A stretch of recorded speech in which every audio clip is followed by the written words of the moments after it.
देखिए कैसे मिट्टी के बिना सब्जियां उगाई जा रही हैं। दोस्तों, वो जमाना गया जब खेतों को जोतना पड़ता था, पौधे लगाने के लिए मिट्टी को लेवल करना पड़ता था। तो आज के समय हवा में खेती की जा रही है, बिना मिट्टी के लाल लाल टमाटर उगाए जा रहे हैं।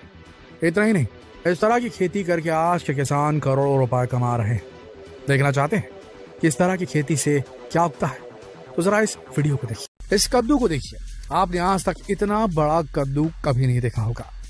इस कद्दू का वजन 783 किलो है, जिसे निक और क्रिस्टी हार्प ने उगाया है। यूनाइटेड स्टेट्स के जंक्शन टाउन में रहने वाले निक और क्रिस्टी का ये कद्दू आज Guinness book of world records में दर्ज किया जा चुका है।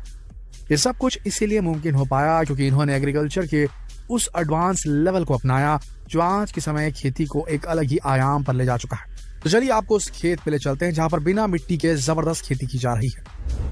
इन लाल लाल रसीले टमाटरों को देख रहे हैं आपको जानकर हैरानी होगी कि ये सारे के सारे लाल टमाटर के गुच्छे बिना किसी मिट्टी के पैदा हुए हैं। जी हाँ, खेती की इस टेक्निक को हाइड्रोपोनिक सिस्टम कहा जाता है। सिर्फ पानी का इस्तेमाल करके टमाटर की लाजवाब खेती आज मुमकिन हो पाई है।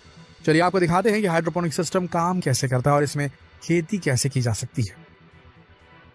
हाइड्रोपोनिक सिस्टम को तैयार करने के लिए ग्रीन हाउस की जरूरत पड़ती है ताकि उसके अंदर के तापमान और नमी को फसल के अनुसार कंट्रोल किया जा सके।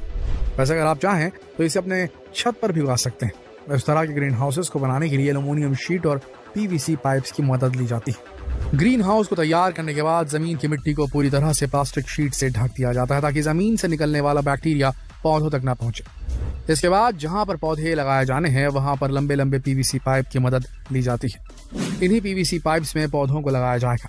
पीवीसी पाइप को लगाने से पहले इनमें छेद किए जाते हैं। इन्हीं छेदों में पौधे लगाए जाएंगे। पीवीसी पाइप में छेद करने के बाद इसके एक सिरे में वाटर इनलेट का वॉल लगाया जाता है, वहीं इसके दूसरे सिरे से पानी बाहर निकलता है और वापस जाकर टैंक में जमा होता है। लगातार इसी तरीके से टैंक से पानी खींचकर इन पाइप्स में बहता रहता है। जब कभी भी पौधों को पोषक तत्वों की जरूरत होती है तब इसी टैंक में फर्टिलाइजर को मिला दिया जाता है जो बहते हुए पानी के जरिए इन पौधों को मिल जाता है। इसके बाद पाइप के होल में पौधों को लगाया जाता है। पौधों को इस तरह से लगाया जाता है कि उनकी सिर्फ जड़ पानी में डूबी रहती है। इस हाइड्रोपोनिक सिस्टम की सबसे खास बात यह है कि इसमें पानी का कम से कम उपयोग होता है। इसके अलावा पौधों को जितना पोषक तत्वों की जरूरत होती है उतना ही उन्हें मिल पाता है। अगर आप ग्रीन हाउस बनाकर इस तरह की खेती करना चाहते हैं तो इसका सबसे बड़ा फायदा यह है कि आप फसलों के अनुसार टेम्परेचर को कंट्रोल कर सकते हैं।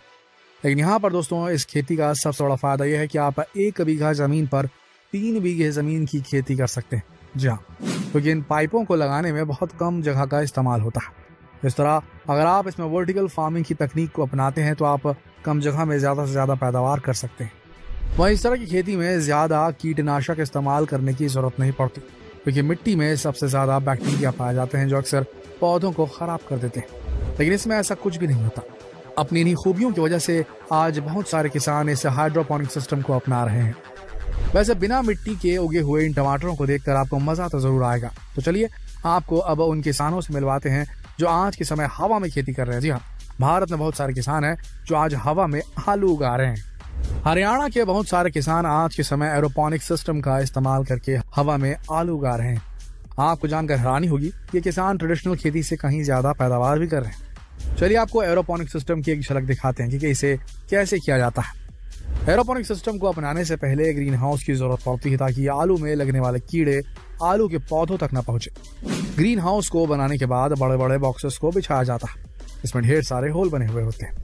इन्हीं होल्स में आलू के पौधों को लगाया जाएगा। इन बॉक्सेस के ठीक नीचे पानी का फव्वारा छोड़ने वाली नोजल लगी होती है। टिश्यू कल्चर से पैदा हुए आलूओं के पौधों को लगाने के बाद बॉक्स के नीचे लगे पानी की नोजल से पानी की फुहार छोड़ी जाती है जो सीधा आलू के पौधों की जड़ों तक पहुंचते हैं। फर्टिलाइजर को मिलाने के लिए यहाँ पर एक टैंक का इस्तेमाल किया जाता है। इस टैंक के पानी में फर्टिलाइजर को मिलाने के बाद पोषक तत्व पानी के नोजलों से फुहार मारकर आलू के पौधों की जड़ों तक पहुंच जाते हैं। अगर सिंपल भाषा में इसके आर्किटेक्चर को समझे तो बॉक्सेस के ठीक नीचे पानी की नोजल लगी होती है और बॉक्सेस के ठीक ऊपर पौधे लगे हुए होते हैं जिनके ऊपर सीधा सूर्य की रोशनी पड़ती है। इसके अलावा तापमान को कंट्रोल करने के लिए ग्रीन हाउस में बहुत सारे मिस्ट लगाए जाते हैं जो लगातार पानी की फुहार छोड़ते हैं ताकि गर्मियों के दिनों में यहाँ का तापमान नॉर्मल रहे।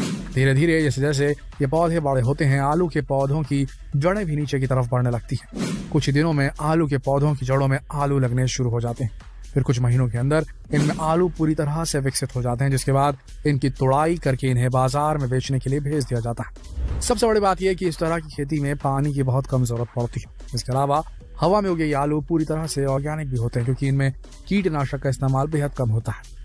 लेकिन दोस्तों, हाइड्रोपोनिक सिस्टम और एरोपोनिक सिस्टम का इस्तेमाल करके आप वो कर सकते हैं जो आप अब तक नहीं कर पाए। यहाँ पर उन फलों को उगाया जा सकता है जो पहले आपके क्षेत्र में नहीं उगा करते थे। उन सब्जियों को उगाया जा सकता है जिनका आपने कभी नाम भी नहीं सुना होगा। वैसे जब एडवांस फार्मिंग की बात हो रही है तो चलिए आपको एक ऐसी एडवांस मशीन भी दिखाते हैं जो आज के समय किसानों की बहुत बड़ी मुसीबत को कम कर चुकी है।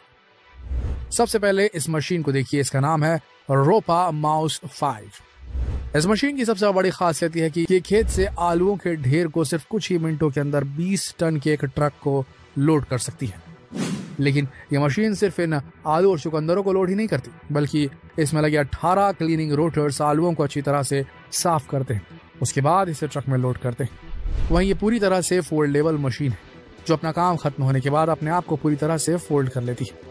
उसके बाद ये एक बिल्कुल नॉर्मल व्हीकल की तरह नजर आती है।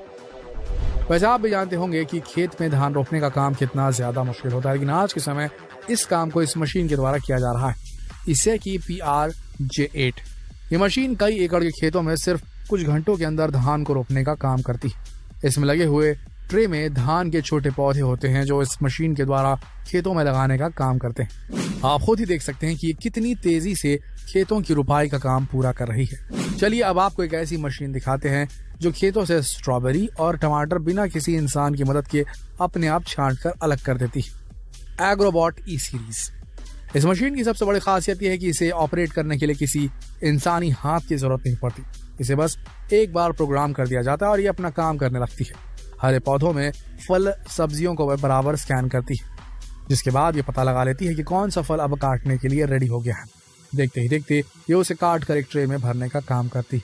अपनी इसी खूबी की वजह से कई घंटों का काम ये सिर्फ कुछ ही घंटों में पूरा कर लेती है। देखा आपने, आज के समय खेती एक अलग ही एडवांस लेवल पर पहुंच चुकी है। भारत ही नहीं बल्कि दुनिया भर के किसान आज इस आधुनिक खेती की तकनीक को अपना रहे हैं। तो ये आप क्यों खाली बैठे हुए हैं? आप इस तरह की तकनीक को अपनाइए, ज्यादा से ज्यादा पैदावार कीजिए और जबरदस्त मुनाफा कमाइए। जितना हो सके इस जानकारी पर वीडियो को शेयर करें, फेसबुक पर, व्हाट्सएप पर, यूट्यूब पर। कल फिर मिलेंगे एक और दिलचस्प वीडियो में। तब तक के लिए आप सबका इस वीडियो के अंदर बने रहने के लिए दिल से धन्यवाद।